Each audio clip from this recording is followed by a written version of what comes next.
Is it cruel to make your children do chores? 1 in 5 parents apparently think so. Do get your calls in on this one. I'd love to hear from you. And joining me in the studio, Cherry Healey and Narinder Kaur. Lovely to have you here. Why don't we kick off with Narinder? I've got the feeling that you are not scared to ask your children to get stuck into the chores. And I'm sure that they wouldn't dare say no. Well, they actually do say no a lot of the times. I just think this is a no-brainer. How can we have a society that where you bring up your children that they don't have to contribute in any way to the household? I think that, every study done has shown that actually successful adults were made to do household chores as children.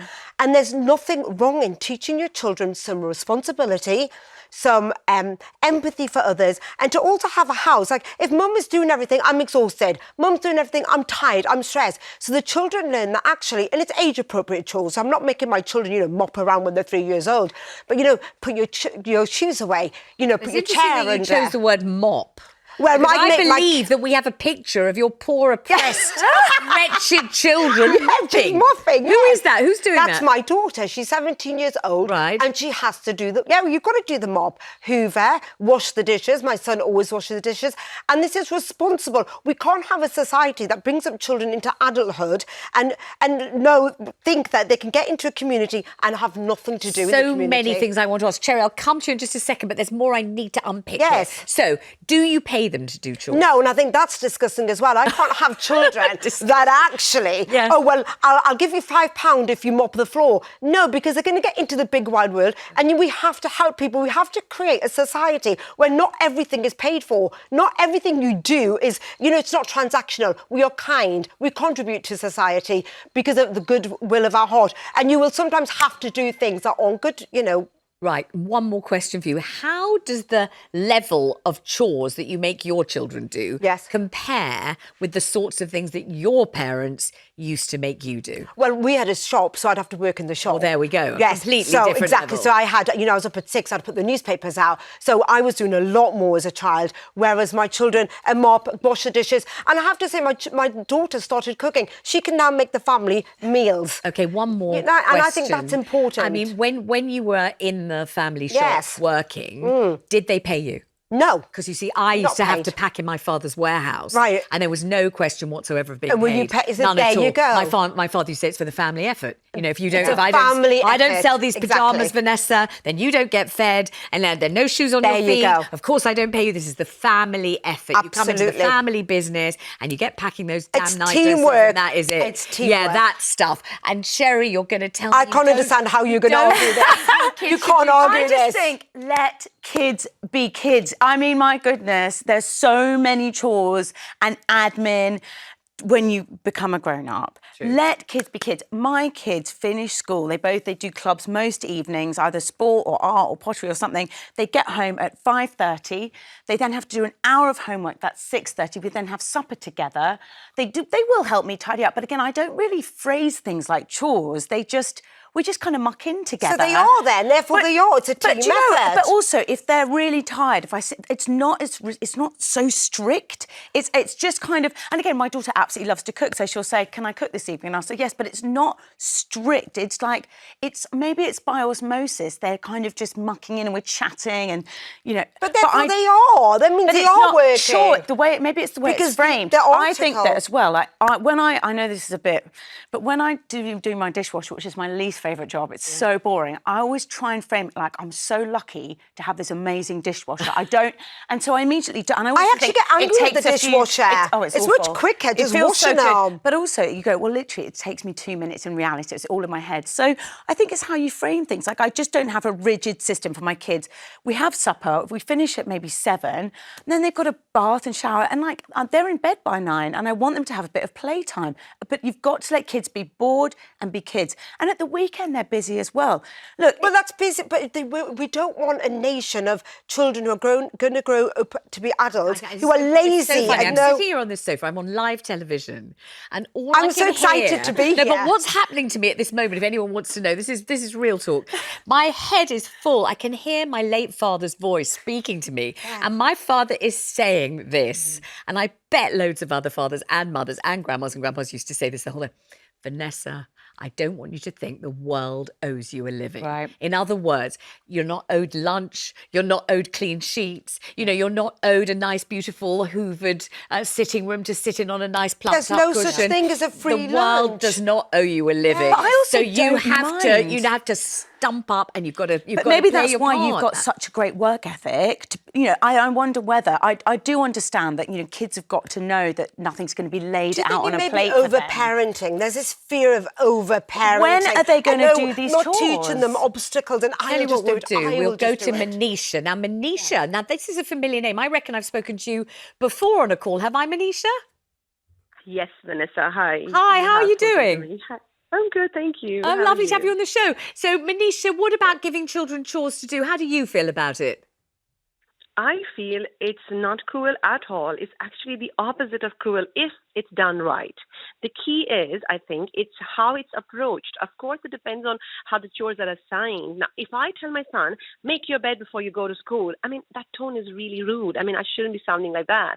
The way you say it, the way you make them feel is important. I need to have that kind of tone. Yeah.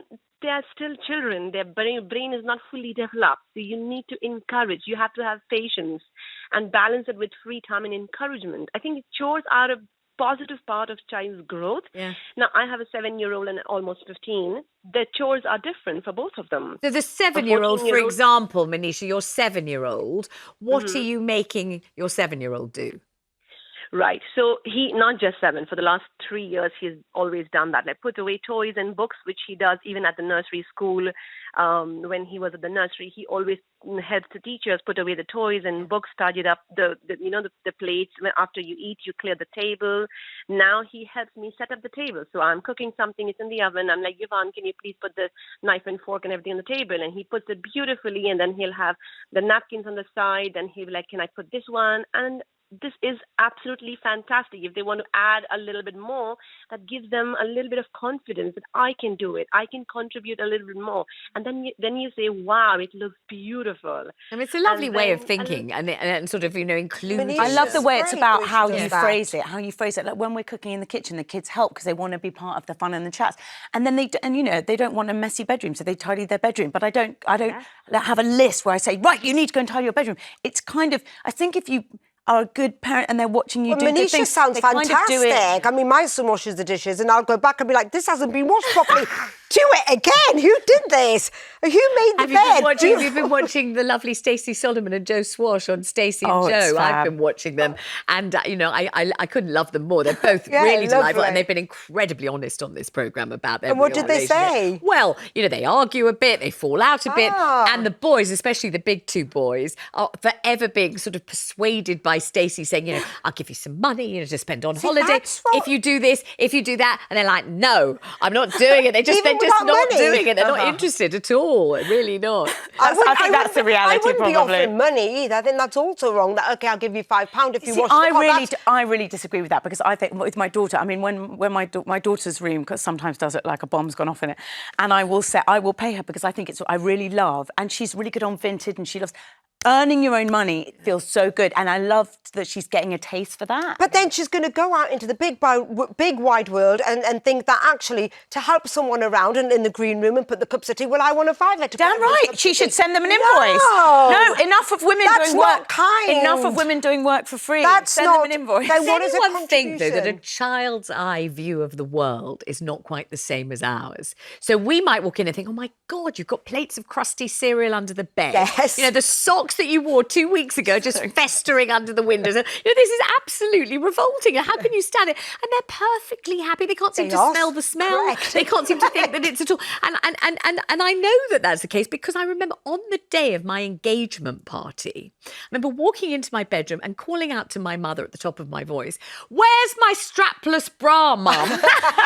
Talk about entitled. And my mother calling back, "I told you that if you allowed those clothes to pile up on the chair in your room, I would put them in the garage." Oh, she did? They're in the garage. Good. And on the day I was an adult, it was the day of my engagement party, but I hadn't sort of registered. I didn't really I love that mind. lesson. I love your mum. It's exactly what I do. I say, I told you I was going to chuck them. Yeah. They're chucked now, so Yeah. goodbye. Yeah, I just had no idea. What happened then? Did you go, I think I need to sort my I had clothes to go into situation the out. garage, burrow around, find the strap. That sounds on the awful. front. Oh, God, and get married so she couldn't boss me around anymore. That's what I had to do. Let's go to Lynn on the line in Cheshire. Hello, Lynn. You're not keen on getting kids to do chores, I hear. I Lynn. had to do it myself. What, my love? You when like I to do was it a yourself? child. Yes, when I was at home.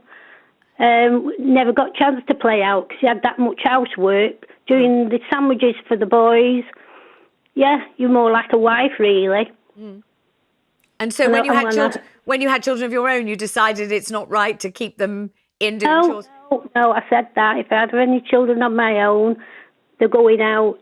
They're not doing housework, doing ironing, you name it. You did everything what a wife did. Yes. And I hated it. I understand that actually, because coming from an Indian background, probably like a Jewish background, you do feel like, well, actually, I'm doing so much work here, but I think that's an extreme level. We're talking about a culpable level and something that children age-appropriate level kind of work. So I do understand, Lynn, why you did that, why you wouldn't want your children. And also as a you child, did so much. Lynn's stuck in there doing all the chores, looking out the window, seeing all the other kids playing, and thinking, I'm not doing that to my children. I agree. I think it's so important to let kids have time to be bored and like play Lego and play with their toys and make up games and be imaginative and cut up cardboard boxes, but they need that time. And school life is so busy. They have so much homework. You've got to carve out a space where they're just mucking about. All chore imposers in the universe, my friend Mylene Class. Oh, really? She's amazing. I mean, though. Apollo is her little boy. He's known as Snoopy, and she had him loading and unloading. Oh, so the she dishwasher. does do I'm that with sure her he was kids. under 2. That's amazing. good on her. She's absolutely well done, Miley. Yeah, she's got them. I mean, what we really should do is get her in to do a She's a superwoman. doing it. Quite and she even gets them doing the music. She's and a phenomenal. everything. They all play magnificently classical music, but boy, do they do chores, and so beautifully, meticulously. She's incredible. She's the mistress of this. Let's talk to Pauline in Surrey. Hi, Pauline. Oh, hi, Vanessa. I absolutely adore you and your show. Well, what a lovely thing to say. Tell all your friends. I'm so pleased you're enjoying it. Thank you so much. I'm having a ball here. Tell me about children and chores. What do you reckon?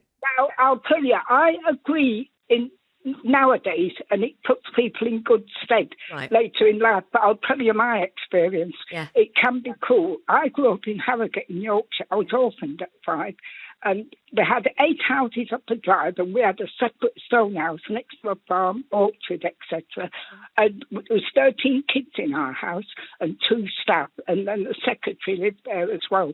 Well, the amount of chores that we did was horrific, like cleaning drains with a treacle tin, scraping out the debris, leaves and worms, etc., then putting the fluid down it, the disinfectant.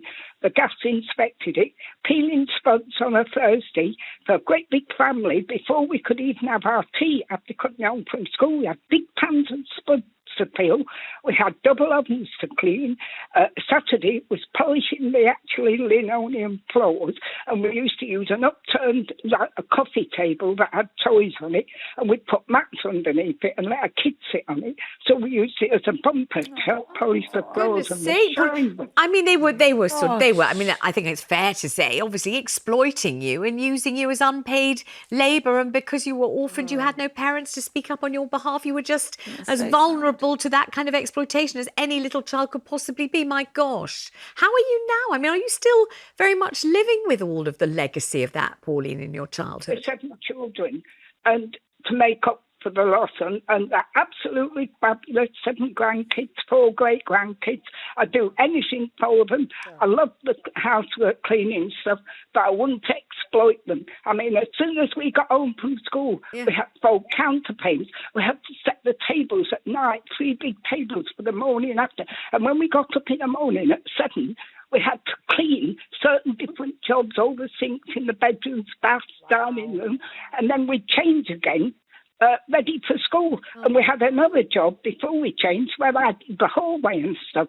And then you had to do the cellar steps and where the boilers were. Honestly, have you written a book about this? Because you definitely should, you know. People would be I've read fascinated about to it. read about it. They'd be absolutely absorbed in it because, you know, it's a But I'll tell you, kind of Vanessa, combination of sort of Angela's ashes and Annie. and Annie, absolutely, and Annie, this is absolutely. awful. It's amazing what you went through, and isn't it brilliant that you've come out the other end And a wonderful grandmother. Exactly, mother, grandma, great grandma. Listen, I'm so pleased you called, Pauline. Absolute pleasure. Look forward to hearing from you again on the show on any subject because I think your wisdom is just well worth hearing. Thank you so much. Lots of love to you.